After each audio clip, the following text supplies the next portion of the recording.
Hi, my name is Pablo Mojica, and today I'll be expressing myself on the terms of leadership. Based on a report I've been given, I was supposed to look at this article titled "The Futures of Leadership and the Opportunities That They Bring." Basically, to summarize what the article is about, is basically about how COVID-19, the virus, affected businesses, multi-million dollar companies, etc., and how some of those companies went bankrupt or just closed for business. And basically, what it means is that kind of shows how some survived and how some didn't, based on the leadership of the authorities of each individual company. My opinion on what I thought of the article seemed completely reasonable in terms of, based on leadership, it takes a lot of somebody as a leader to take action in terms of what decisions should they make in order to benefit the company, or at least in this case, the survival of the company. Being a leader on itself is not an easy task, nor it should be expected to be, because being a leader requires for you to,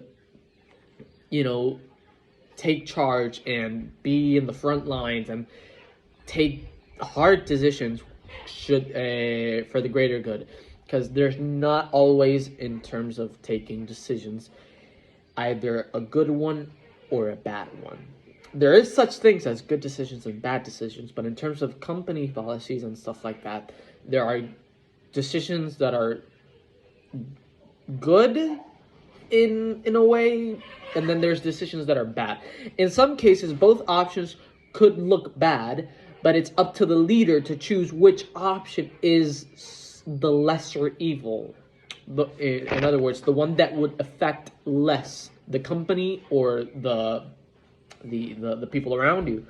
And again, being a leader is not an easy task. And there are different types of leadership, one of which either requires a lot of focus, and not only towards you but to your team, because honestly, being a lead, what's the point of being a leader if you don't have nobody to lead? A leader on itself has to be both respectful towards his teammates and look for the motivation to bring them in order so they could stay with you and help you to reach your goals. Because leaders and their teams, the reason why they're together is because they all have a similar goal to accomplish. And it's up to the leader to guide them towards accomplishing that goal.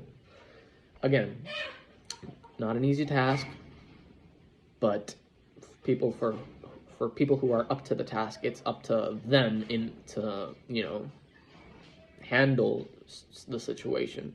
Because again, there are going to be hard decisions based on the obstacles you're going to be facing in terms of in terms of the business workplace.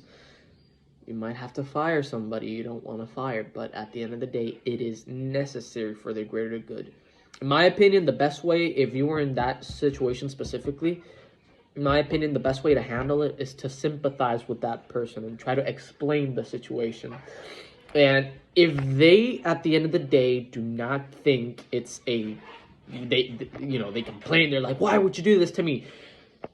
Keep your calm, don't engage, just tell them the situation, explain every single detail, because it would be rude to just say somebody he's fired and not give them a reason to.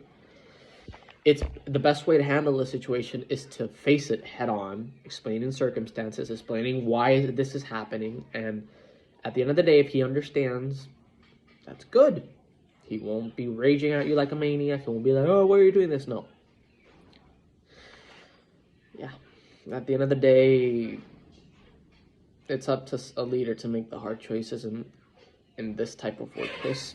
But yeah, honestly, I personally, I would try to do my best as a leader, but I would be lying if I say that I wouldn't be, under pressure or etc. But yeah, thanks for watching, and goodbye.